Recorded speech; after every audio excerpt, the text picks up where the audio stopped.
옛날 주일학교 아이들이 부르는 찬송 가운데 예수님의 사랑 신기하고 놀라와 이런 노래가 있습니다. 예수님의 사랑 신기하고 놀라와 하면서 이렇게 하는 그런 노래죠.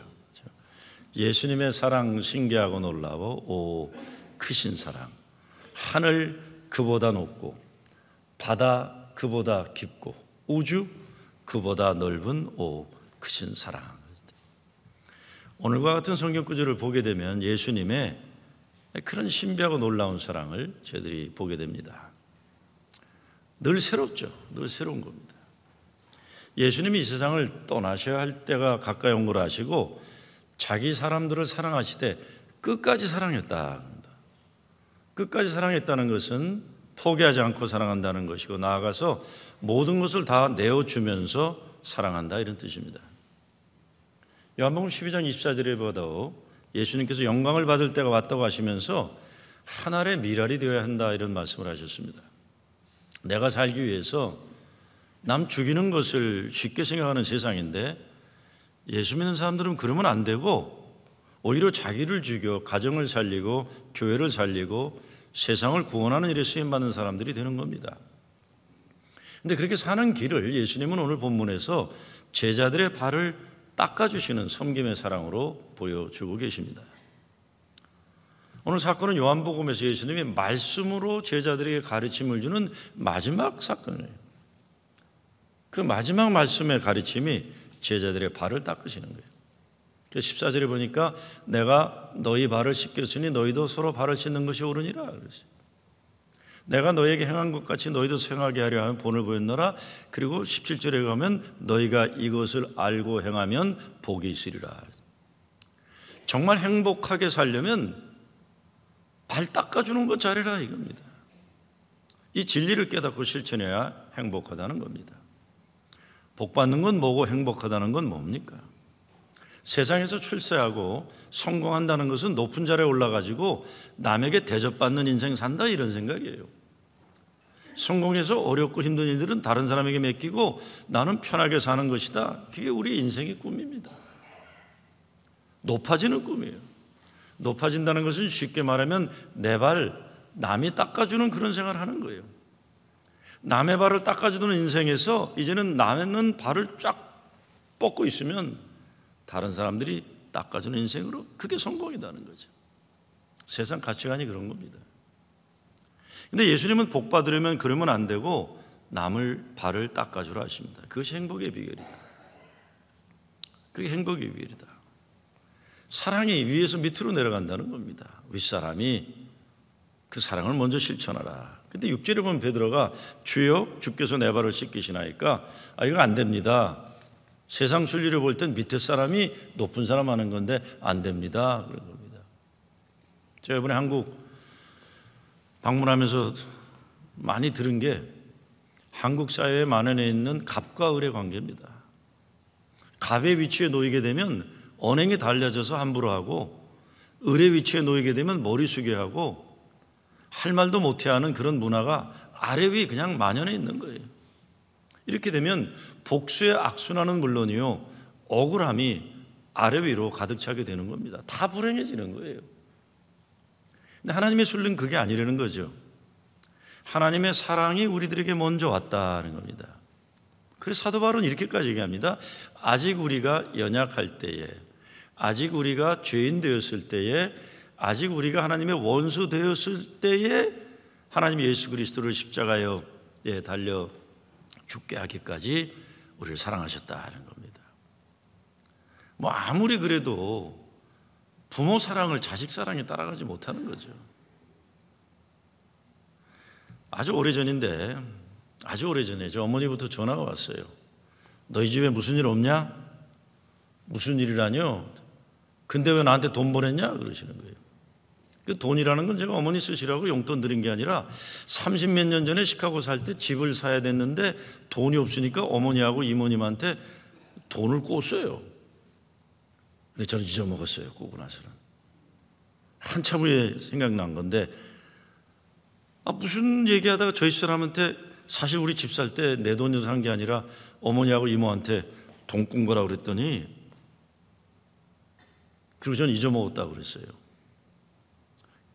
저는 우리 집안 문화는 내 거는 내 거고 어머니 것도 내 거거든요. 그게 우리 문화예요. 그러니까 뭐 어머니한테 꾸고 이모한테 꾼 걸 갚아요. 그건 내 문화에는 없어요.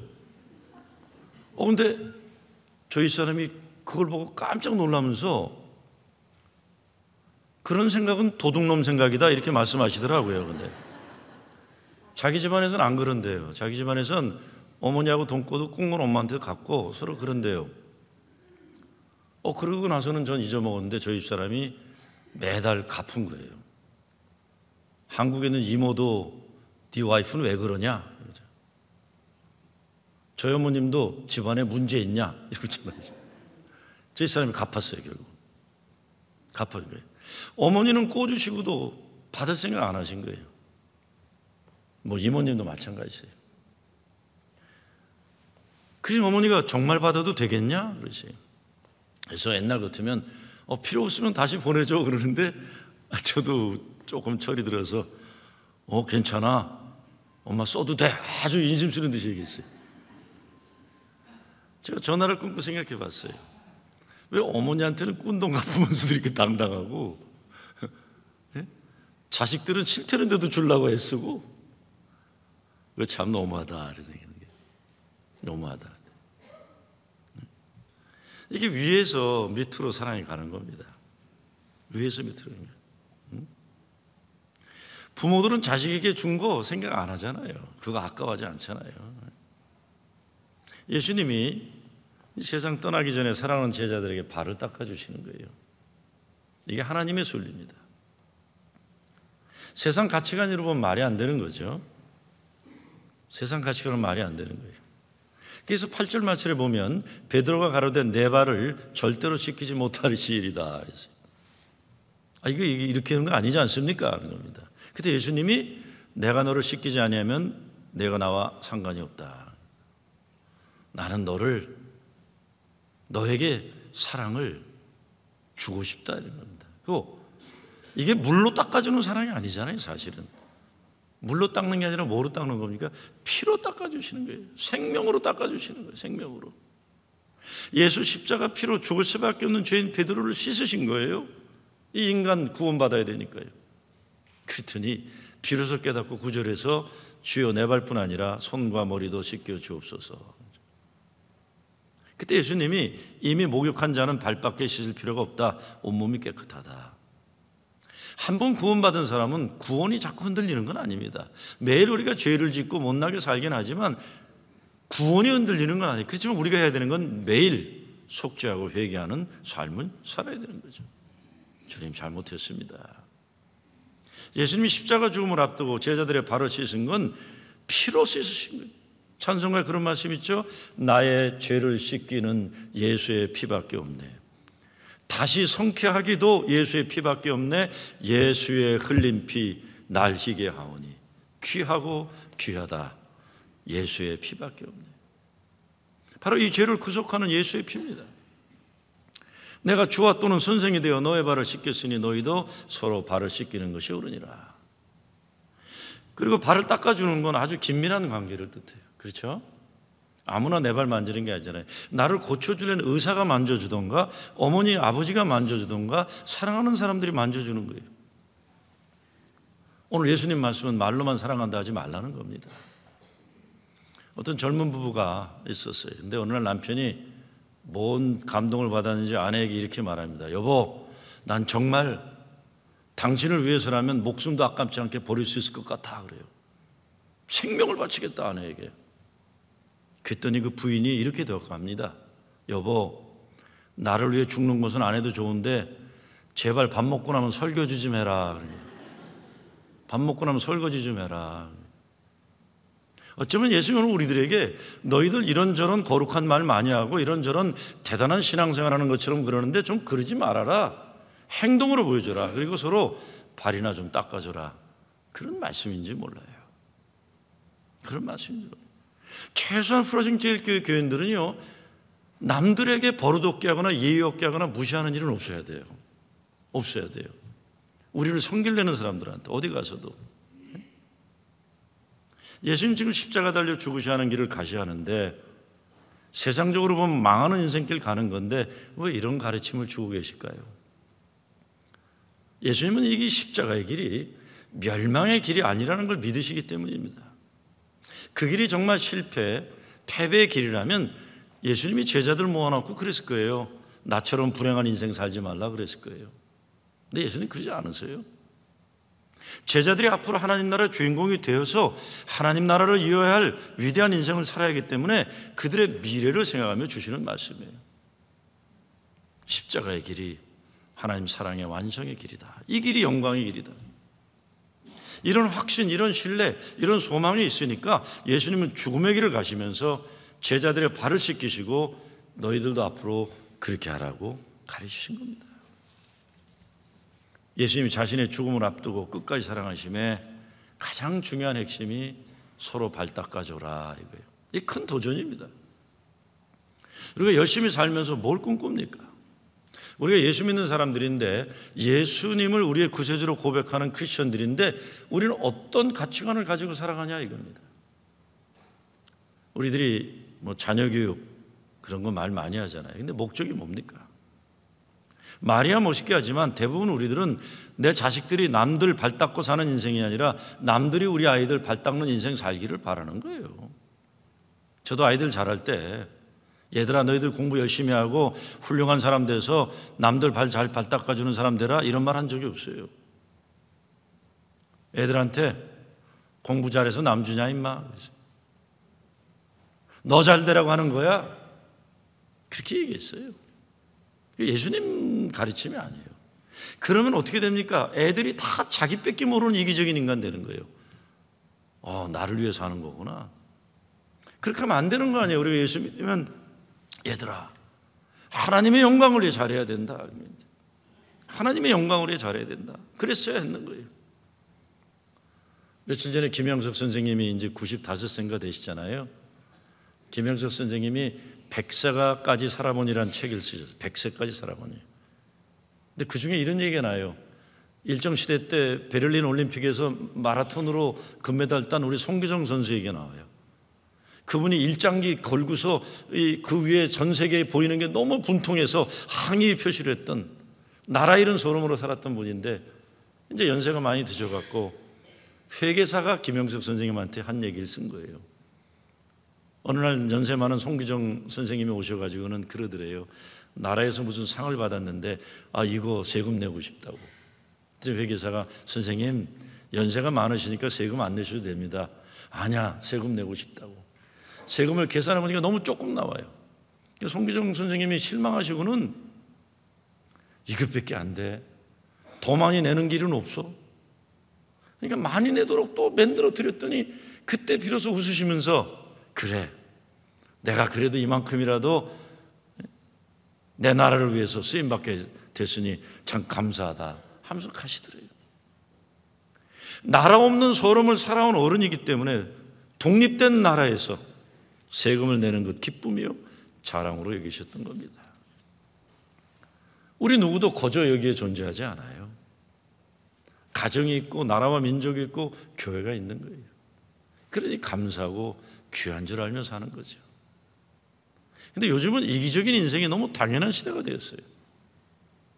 예수 믿는 사람들도 그런 세상적 가치관을 그냥 당연하게 여기며 살아갑니다. 무엇인가 우리들이 잘못되어도 단단히 잘못되었는데 그냥 예수 믿는 사람들은 예수의 가치관으로 변화되고 그 세상을 변화해야 되는데 우리도 그냥 물의 흐름에 따라 그냥 살고 있는 거예요. 미국 제2대 대통령 존 애덤스가 모든 인간의 삶의 모든 단계, 즉 요람에서 무덤에리기까지 무엇보다 두드러지는 인간의 본성은 바로 우월함에 대한 열망이다 그랬어요. 우월함에 대한 열망이다. 남보다 잘나고 싶다는 거예요. 잘나고 싶다. 근데 이거 예수님이 원하는 게 아니라는 거예요. 너희도 서로 발을 씻기는 것이 옳으니라. 요즘 가정에서 가정 더러운이라는 사람이 누굽니까? 저희 집에 화장실이 막히면요 아빠 그러고 소리 질러요. 지가 싸놓고 나보고 아빠 그러는 거예요. 그럼 난 어떻게 해요? 이거 하다가 안 되면 손으로 끈져내잖아요. 아빠들은 낳는 거예요. 여보 그러고 자기가 막이라고 했는데 여보라고 불러요. 자기가 하지. 네? 더러운 일은 아빠가 하는 거 아니에요. 왜? 못나서? 아니잖아요. 아빠니까. 교회도 마찬가지예요. 교회도요. 교회도 마찬가지입니다. 정말 책임 있는 사람들은 굳은 일하고 더러운 일하고 몸으로 때우고 그러는 거예요. 그러는 거예요, 여러분. 제가 이번에 한국 방문하고 놀라운 경험을 했어요. 지난 주일 저녁에 천안 갈릴리교회 저녁 집회 인도하게 갔는데 주일 오후에 보니까 예배당 청소를 하는 사람들이 양복 입은 젊은 사람들에서 담임 목사가 소개하는 데 보니까 다 그게 부목사들이에요. 전도사들이에요. 그 교회는 주일 오후 교회 저녁 집회 앞두고 청소는 다 목사 전도사들이 한대요. 그게 어마어마하게 큰 주일학교들만 한동안 3,000명 되던 교회고 지금은 시대가 좀 줄었지만 우리 이호선 목사 쌍둥이 형 이동선 목사가 담임이에요. 담임이 되자마자 무슨 일이 있는지 하여간 주일날 청소를 용역을 써서 한 번 했대요. 그랬다가 창립자 이창준 목사님한테 회통당했대요. 다른 건 야단 안 치시는데 예배당 청소를 목사들이 하지 않는 건 못 참아내신대요. 은퇴할 때까지 예배당 청소 담임 목사가 같이 했대요. 우리 김종우 장로님 계시지만 제가 20년 전에 애틀랜타 가서 목회할 때요, 저와 부목사들이 잔디 다 깎고 교회 청소하고 다 했어요. 저는 제가 그러면 교인들이 해줄 줄 알았더니 교인들은 쳐다만 보고 있더라고요. 시간이 오래 걸렸죠.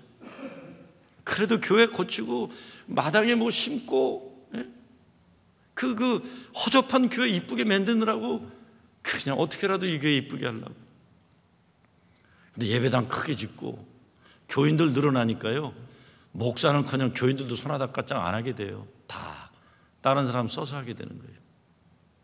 물론 어쩔 수 없는 상황이지만 내 교회를 내가 돌보려고 하는 마음들이 있어요.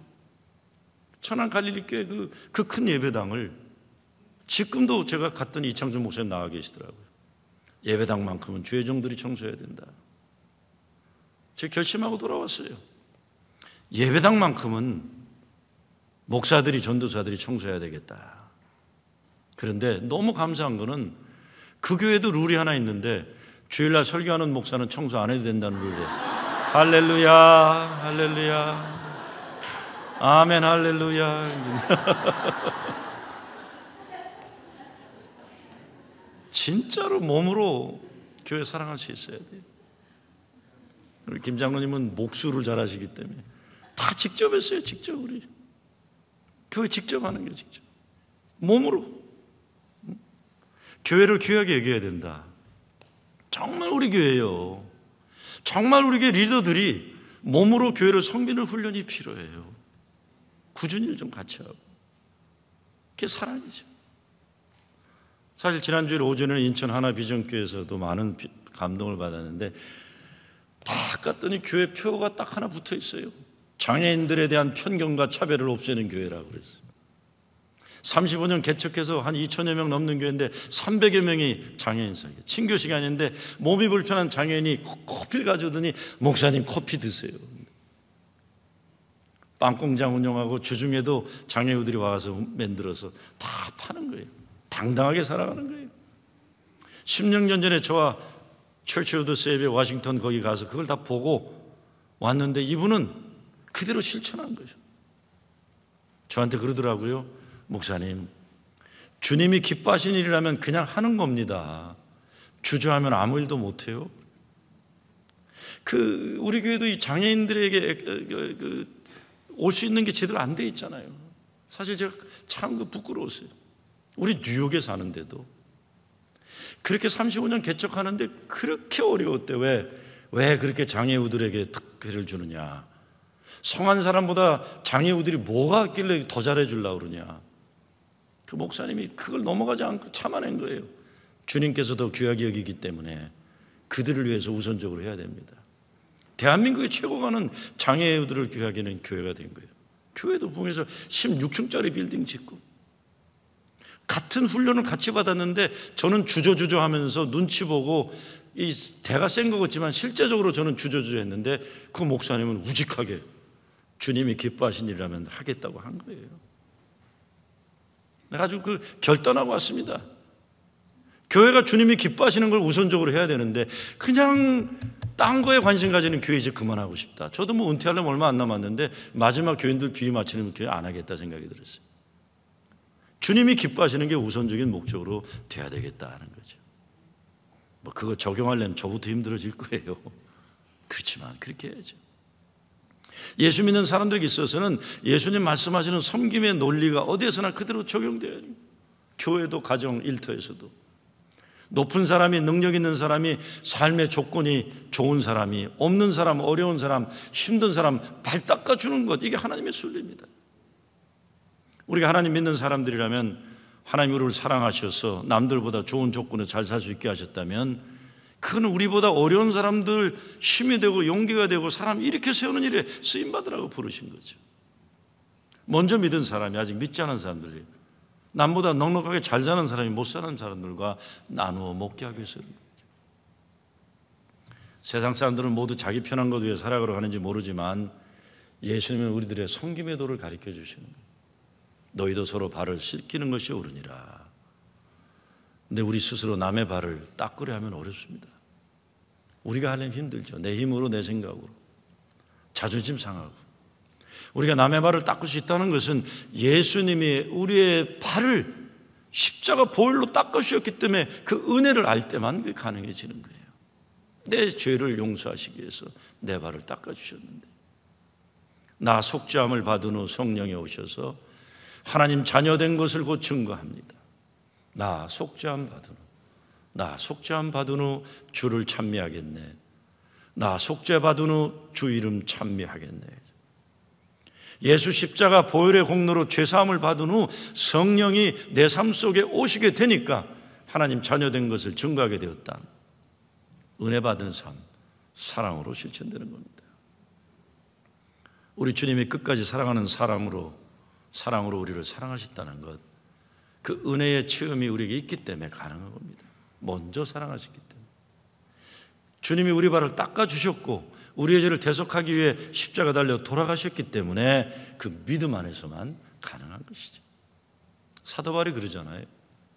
나의 나됨은 오직 하나님의 은혜라. 그리고 바울이 또 뭐래요? 내 몸에는 그리스도 고난의 흔적이 있다. 은혜는 고난의 흔적이. 그러니까 나의 나됨은 내 삶에 예수님의 손으로 만져진 흔적들도 있는 거예요.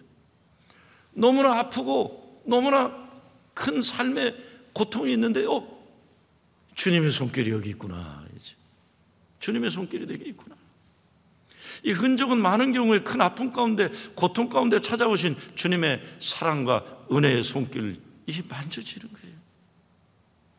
베드로가 평생 살아가면서 자기 몸에서 항상 느껴진 예수의 흔적이 있는 겁니다. 그 흔적 가운데 자기의 발을 닦으신 예수님의 손길이 있는 거예요. 저와 여러분에게도 작은 믿음이 있다면, 그래도 있다면 모두 우리 삶 가운데 찾아오신 예수의 흔적 때문일 겁니다. 내 마음을 만지신 그분의 손길이, 내 눈물을 닦아주신 그분의 손길이 있어요. 내 아픔을 만지셔서 고쳐주신 그 손길이, 십자가에 달리셔서 못 박힌 손길로 나를 일으켜 세워 살리신 손길입니다.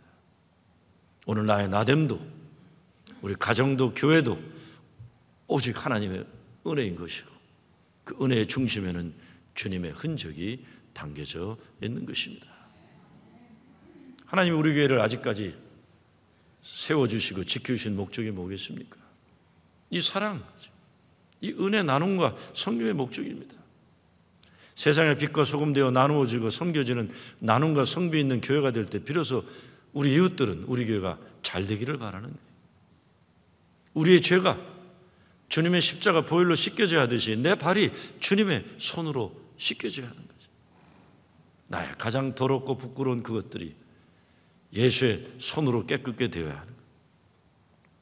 여러분, 예수님의 그 십자가 사랑 받은 우리들, 그 사랑 나누고 섬기는 진짜 행복한 삶 사는 여러분 되시길 주의 이름으로 축원합니다.